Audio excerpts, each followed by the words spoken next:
You're watching this video. Your brain cells are firing in anticipation. A story is unfolding. Time is moving forward. Or is it?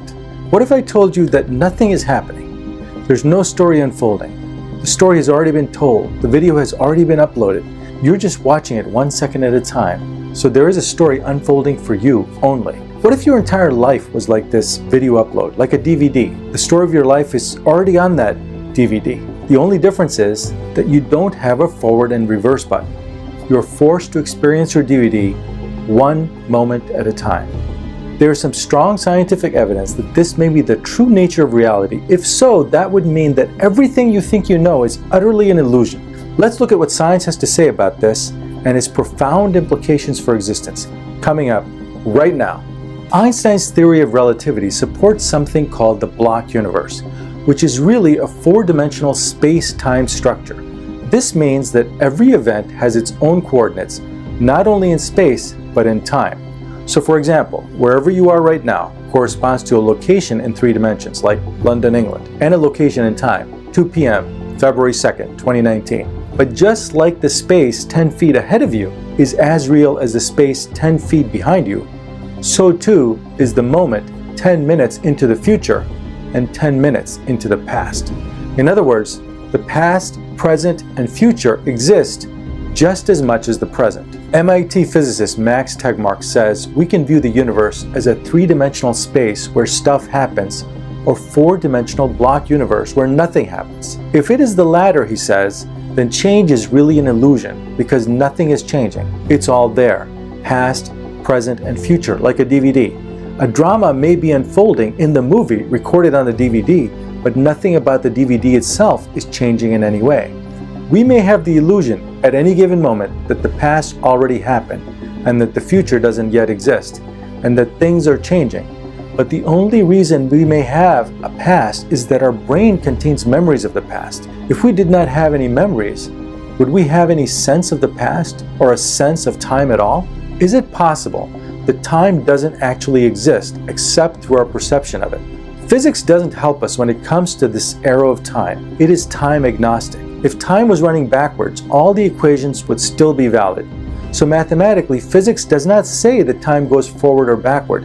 It just says that time cannot be zero, but it can run either forward or backward without violating any laws. Time is symmetric. John Barber, a British physicist, describes time as a succession of pictures, a succession of snapshots. To Barber, change is real, but time is not. Time only exists because change is taking place, he says. But this is counterintuitive. Reality seems to be telling us that time does exist, and that its arrow points in only one direction, forward. Why doesn't the arrow of time flow backward if physics says that it is equally likely? It would have been possible if it were not for one aspect of physics, and that is the law of entropy. You see, entropy always increases. Entropy is a measure of the disorderliness of the universe. Things always get more disorderly. You can scramble an egg, but you can't unscramble it. This is entropy increasing. Entropy appears to be the only reason the arrow of time is what it is. But why is entropy always becoming higher? Why doesn't it become lower? There doesn't appear to be any fundamental reason for that. Alan Guth, professor at MIT who pioneered the idea of cosmic inflation, may have solved this riddle. He argues that information and entropy are almost the same thing. In order to know your past, you have to form memories. Adding memories means adding information. Adding information increases entropy. Therefore, a conscious system can only be conscious in one direction, when entropy increases, which allows information to increase. This implies that we are conscious because we live in a universe of increasing entropy. Consciousness cannot exist in a universe where entropy decreases. This does not mean that there may not be other universes where entropy flows backward and time flows backward.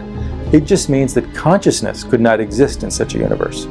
So if entropy has been increasing since the beginning of time, it means that the universe must have started at the lowest possible state of entropy, at the beginning, at the Big Bang. Why then did the universe start off this way and sent us on this trajectory of ever-increasing entropy, resulting in a forward direction of time? Again, Alan Guth may have an answer to this question. He says that if the universe is infinitely large, then the total potential entropy of the universe is infinite. If that is the case, then any entropy you start with is low entropy because there's always the possibility of increasing it. The entropy will increase from any given starting point, he says. This means that it doesn't matter what the entropy of the Big Bang was. It would always be the lowest entropy because there will always be a larger entropy number that the universe can float to. Physics seems to tell us that time must exist in order for consciousness to exist. It seems that we are here not despite time, but because of time, because of causality, because there was a beginning. And subsequent to that beginning, a huge passage of time has allowed atoms to form complex molecules that have resulted in life, which has subsequently resulted in conscious, highly intelligent beings like us that have memories of the past. And seemingly we exist because time has flowed in a favorable direction for causality to occur. Namely, it has flowed forward in our universe. There may be other universes where time flows backward, but consciousness could not exist in them. We are here because time flows forward in this universe. It doesn't have to. But what about the block universe? Are we living inside a DVD?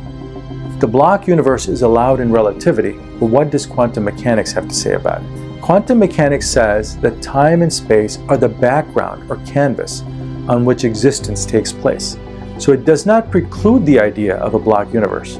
But just because it is allowed in relativity and quantum mechanics doesn't mean that it's true. We need more evidence. If the universe is a DVD and all of time exists like points in space, then this implies that the future is as fixed as the past. This would imply no free will and superdeterminism. Do we have any additional evidence for this? Well, one solution to the mystery of entanglement is just such a universe with no free will. See my video on entanglement. So now we have possibly some evidence that seems to lead to the block universe scenario. This doesn't make it true, however, so the jury is still out on this. Physicists' opinions are divided. To many physicists, while we experience time as psychologically real, time is not fundamentally real. At the deepest foundations of nature, the flow of time is not required to construct reality. And if there really is no flow, then the block universe would reveal that all time and all space exists in tandem, and that our fate is sealed inside the DVD of the universe, and we are forced to view it without a remote control, one moment at a time. We cannot fast forward or skip a single moment. We can't reverse it. We might not even like the movie. It probably won't have a Hollywood ending, but it is our movie, and it is the only movie. We better find a way to like this movie.